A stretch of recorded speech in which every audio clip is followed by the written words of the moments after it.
1000 से ज्यादा परिवार इस बार नहीं देंगे वोट। बिल्डर के खिलाफ रेरा ऑफिस पर निवेशकों ने किया प्रदर्शन। नमस्कार, स्वागत है आप सभी का हमारे चैनल इन्फो डेली हब में। आपको बता दें कि दिल्ली मांगों को लेकर नारेबाजी कर रहे यह लोग कोई और नहीं बल्कि एक बिल्डर प्रोजेक्ट के निवेशक हैं। साल 2016 से अपने आशियाने की बाट जो रहे इन निवेशकों का आज गुस्सा फूट पड़ा है और इन्होंने Haryana real estate regulatory authority यानी हरेरा कार्यालय का रुख कर लिया है। निवेशकों का कहना है कि इस बार वह लोकतंत्र के महत्वपूर्ण यानी चुनावों में अपनी भागीदारी नहीं निभाएंगे।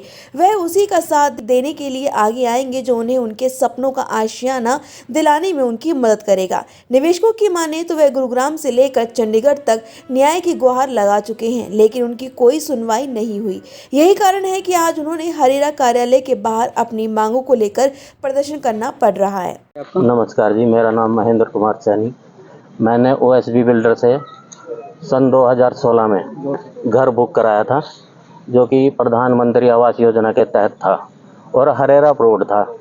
हमने यही सोचा कि भाई सरकार इसमें इन्वॉल्व है तो हम इसमें पैसा इन्वेस्ट कर दें घर के लिए, क्योंकि हमारे पास यहाँ गुड़गांव में घर तो है नहीं, किराए पे पैसे रह रहे हैं। लेकिन हमने बिल्डर को टाइमली, जो इन्होंने डिमांड लेटर दिया, टाइमली पेमेंट किया हमने। और इन्होंने कोरोना में भी, सरकार ने इनको एक्सक्यूज़ किया होगा, लेकिन निवेशकों को, जितने भी होम बायर्स हैं, किसी को एक्सक्यूज़ बिल्डर ने नहीं किया। बिल्डर ने डिमांड नोटिस दिया और टाइमली पेमेंट ली है अपनी। जब हम अपना पैसा पूरा दे चुके, लेकिन बिल्डर क्यों नहीं हमारे घरों को हमारे हैंडओवर कर रहा है। हमें सरकार से और हरेरा और DTCP के जितने अधिकारी हैं, सबसे हमारी रिक्वेस्ट है कि इस ओर ध्यान दिया जाए और OSB बिल्डर को दबाव बना करके हमारा घर का काम जो है उस प्रोजेक्ट को तुरंत पूरा करवाया जाए, ताकि हम सब लोग बैंक की EMI भी पे कर रहे हैं और रेंट भी पे कर रहे हैं। तो हमारी आपके चैनल के माध्यम से यही रिक्वेस्ट है कि आप जितने भी जनप्रतिनिधि हैं इन सब को भी चेताएं, क्योंकि अभी इलेक्शन का टाइम है। हम वोट उसी को करेंगे जो जनता की आवाज़ सुनेगा। जनता ऐसे दर दर पे परेशान हो रही है, तो आपके चैनल के माध्यम से ये है कि आप जनप्रतिनिधियों को भी चेताएं कि भाई जनता को परेशान मत करो। और ये जो होम बायर्स हैं जितने भी, हरेरा के अधिकारियों को, DTCP के अधिकारियों को आदेश दें ताकि टाइमली जाके साइट पे विजिट करें और काम कितना हुआ है, कितना रह रहा है, उसको जनता के सामने लाएं। किस सेक्टर में प्रोजेक्ट है और कब शुरू किया था? सर, ये सेक्टर 109 में द्वारका एक्सप्रेसवे पे, एक्सप्रेसवे टावर के नाम से है। ये हमने इसमें 2016 में नवंबर में इसके फॉर्म निकले थे, तब हमने इसको फॉर्म फिल किए और टाउन प्लानर के तहत ही इसका ड्रा हुआ था। ड्रा में ये निकला तो 2017 में इनको एनवायरनमेंट की क्लियरेंस मिली थी और अब 2023 आने को आया, 24 साइट पे जाके देखते हैं 60% काम हुआ है। वहाँ पे जाके देखते हैं बामुश्किल 20-25 मजदूर करते हुए काम दिखाई देते हैं, बाकी कोई नहीं। कितने फ्लैट बनाए जाने थे? 1089 फ्लैट बनने हैं सर। और अभी इसी हिसाब से अगर कछुआ गति से काम चलता रहा ना तो 4-5 साल और भी ये काम पूरा नहीं होगा। यहाँ पे जो है कितने अमाउंट के फ्लैट थे, मिनिमम कितना क्या कोस्ट? सर, ये जो 2 BHK का था 26.26 लाख में विद GST। हम सारा अमाउंट पे कर चुके हैं। हम 28 से 29 लाख रुपया अमाउंट जो है ना, हम तो पे कर चुके हैं अपना पूरा। बिल्डर का यही कहना है कि कुछ लोगों का अमाउंट है, लेकिन जो कंस्ट्रक्शनल बेस बैंक से कुछ इनका BBA था, तो बैंक तो लास्ट की किस्त जब ही डिसबर्स करेगा जब ये कस्टमर के हैंडओवर करेंगे मकान को। तो अब मजबूरी है सबकी, किसी के पास इतना पैसा तो है नहीं कोई घर से ला के दे देगा। अब बैंक के ऊपर है ये, तो बैंक जब देखेगा साइट पे जाके हाँ भी काम हुआ है तो वो लास्ट की किस्त डिसबर्स कर देगा। धन्यवाद सर। जी, आपका? मेरा नाम शशि सक्सेना है। आज आप लोग यहाँ आए हैं, क्या गुहार लगाई गई है? गुहार हम यही लगा रहे हैं कि हमारा बेड़ा पार सिर्फ रेरा लगा सकता है और कोई नहीं लगा सकता। हमने पैसे भी जो लगाए थे वो हमने तभी लगाए थे क्योंकि ये PMAY प्रधानमंत्री आवास योजना के अंतर्गत था। Then RERA was responsible to take care. RERA उनको सब्सिडी बाद में मिलनी थी, तो हमें पूरा विवश हो कि ये जो है हमारा पैसा सेफ है।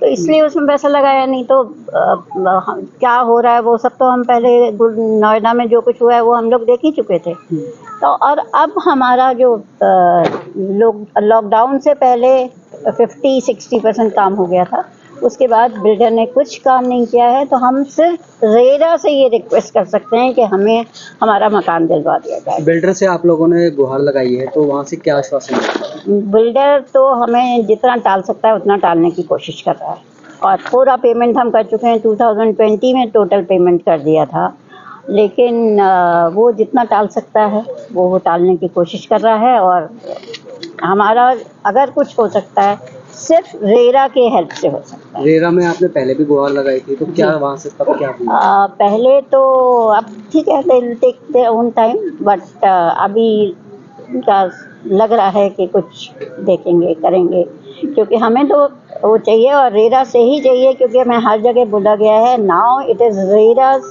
Is under RERA's supervision and only RERA can get us the house. निवेशकों की माने तो उन्होंने अपने सपनों का आशियाना बनाने के लिए बैंक से लोन लिया था।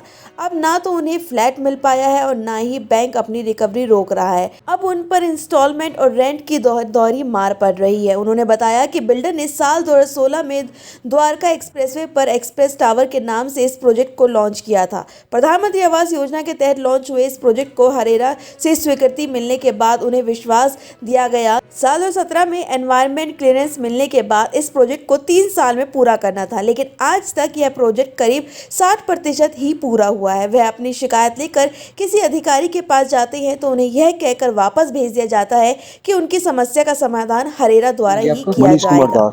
आज आप लोग यहाँ आए हैं, क्या आपकी मुख्य मांग है? मुख्य मांग है कि हमारा जो घर प्रधानमंत्री आवास योजना के अंतर्गत घर है उसको जल्द से जल्द पूरा कराया जाए, और जो कि आज लगभग 2016 में हमने फॉर्म फिलअप किया था, आज 2023-24 हो गए हैं, लेकिन 8 साल होने जा रहे हैं, लेकिन अभी तक हमारे पास फॉर्म फ्लैट नहीं मिले हैं। और अभी जो काम हुए हैं लगभग 60% के आसपास हुआ है, जो रेरा ऑफिस के अंतर्गत जो ऑडिट हुए हैं उसके अंतर्गत। बिल्डर का जो मुख्य उद्देश्य है, जो चूँकि जिस समय हमने फिलअप किया था फॉर्म उस समय इसका रेट था लगभग 4000 स्क्वायर फीट, आज की डेट में इसका रेट 2.5 गुना बढ़ चुके हैं। इसलिए बिल्डर चाह रहा है कि हम जितना देरी करें जिससे कि बिल्डर बायर्स इस फ्लैट को कैंसिल करे, उसको वो प्रीमियम दामों में बेच के वो उससे ज़्यादा पैसा कमा सके। मेरा नाम आशा है। आज आप लोग यहाँ पे रेरा में ऑफिस में शिकायत लेके आए हैं, उस पर किस तरह की कार्रवाई की जा रही है?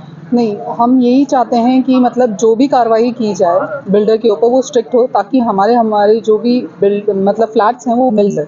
हम बहुत टाइम से वेट कर रहे हैं, पूरा पेमेंट देने के बाद हमारे ऊपर डिफेमेशन केस भी चल रहा है। ये सब के साथ हम फिर भी हम आए गवर्नमेंट से एक्सपेक्ट करके, बिकॉज ये प्रधानमंत्री आवास योजना के अंतर्गत हमने फ्लैट बुक किया था। सो पूरा का पूरा एक एक्सपेक्टेशन के साथ है, क्योंकि एक नागरिक गवर्नमेंट से ज़्यादा और किसी पे ट्रस्ट नहीं कर सकती है। बहुत सारे बिल्डर्स हैं लेकिन उस पर भी ट्रस्ट नहीं करके हमने इन पे ट्रस्ट इसलिए किया बिकॉज हम अश्योर्ड थे कि हमें मिल जाएगा, बट इसी में इतनी कॉम्प्लिकेशंस हो गई है। अब हम इनके पास आए हैं कि ये कुछ ना कुछ इसका सोल्यूशन निकालेंगे, स्ट्रिक्ट एक्शन लेंगे ताकि हमारे फ्लैट्स हमें मिल जाएं। बिकॉज हम लोग भी रेंट पे रह रहे हैं, ऐसा नहीं है कि हर किसी के पास फ्लैट होगा, सब रेंट पे रह रहे हैं, वहाँ का रेंट भी पे कर रहे हैं, हमारे लोन का मतलब EMI भी जा रहा है, तो बहुत मुश्किल होता जा रहा है हमारे लिए। एक आप लोगों ने बात कही है कि नो होम नो वोट, तो इसको कहाँ तक सपोर्ट करेंगे? डेफिनेटली इसी के साथ जाएंगे, जो हमारे साथ खड़े होंगे उनके लिए हम वोट करेंगे। वो तो हर कोई बंदा ऐसे ही करेगा, बिकॉज ये एक आज हमारी परेशानी है, कल हर किसी की परेशानी होगी जो भी फ्लैट बुक कर रहा होगा, जहाँ भी कर रहा होगा। Because government should take strict action और कुछ रूल्स एंड रेगुलेशंस होने चाहिए, मतलब इनको कंफर्म या इनको अप्रूव करने से पहले ऐसे प्रोजेक्ट्स को। जल्दी लोकसभा चुनाव है, तो उसमें आप लोगों का क्या रुख है? हम यही देखेंगे कि जो हमें सपोर्ट करेंगे उनको डेफिनेटली हम लोग अपनी तरफ से पूरा सपोर्ट देंगे। एक आप लोगों ने बात कही है कि आप पे केस चल रहा है, किसके द्वारा दायर किया गया? ये बिल्डर ने किया किस कि हमने पेमेंट नहीं की है, जबकि हमारा फुल पेमेंट हो चुका है 2020 में। ऐसे में डेफर्मेशन का केस किस लिए? हाँ, इसीलिए दिया ना कि हमने पेमेंट नहीं की है, हमारा पेमेंट नहीं हुआ है करके। मतलब वो तो कुछ भी डाल सकते हैं, वो उनके गट्स हैं कि वो इतना कुछ हम पे अगर केस डाल सकते हैं तो कुछ ना कुछ तो उनको सपोर्ट है, तभी वो हमारे पे डाल रहे हैं। सो इसके अगेंस्ट तो एक्शन होना चाहिए। अब लोग आप क्या मांग करते हैं? हम फ्लैट चाहिए, दैट्स इट। हमें पूरा अकम्प्लिश्ड फ्लैट चाहिए, पूरा कंप्लीट फ्लैट अभी चाहिए। तक अब वो हेरा लेके करे या जैसे भी करे। अभी तक आपने किन किन अधिकारियों से मुलाकात की और हम उन्होंने लोग क्या कुछ आश्वासन हम दिया लोग आपको? चंडीगढ़ तक गए हैं, एसटीपी ऑफिस, यहाँ पे काफ़ी बार आ चुके हैं, कोर्ट में जा चुके, बहुत मतलब हर जगह जहाँ हो सकता है बहुत बार। मतलब इतना कॉम्प्लिकेटेड होता है एक नागरिक के लिए एक घर लेना, ये समझ में आ रहा है क्या हमको। कहना है उनका, क्या कुछ आश्वासन दिया उन्होंने? उन्होंने यही बोला है कि हम करेंगे, बिल्डर को नोटिस देंगे। बिल्डर आएंगे तो होगा ना कुछ। बिल्डर कितनी बार होता है कि नहीं आते हैं, उनका एडवोकेट तक प्रेजेंट नहीं होता है कितनी बार, बट और जितनी बार होता है उनको डेट दी जाती है कि ठीक है नेक्स्ट डेट पे आप आइएगा, करवाइएगा, कुछ करके आइएगा। कुछ भी होता नहीं है। एक्चुअली वो अपना होमवर्क करके आते हैं कि नेक्स्ट टाइम कैसे स्किप कर सकते हैं वो मीटिंग्स को और ऐसे। फिलहाल निवेशकों ने साफ कर दिया है कि अगर जल्द ही उन्हें अपने सपनों का आशियाना नहीं मिला तो इसका खामियाजा उन्हें आने वाले चुनावों में देखने को मिल सकता है। वहीं इस मामले में जब बिल्डर का पक्ष लेना चाहा तो उसने संपर्क ही नहीं हो पाया। फिलहाल के लिए इतना ही। ऐसी ही तमाम खबरें जानने के लिए जुड़े रहे हमारे साथ और जानने से पहले चैनल को लाइक, शेयर एंड सब्सक्राइब जरूर कर लें।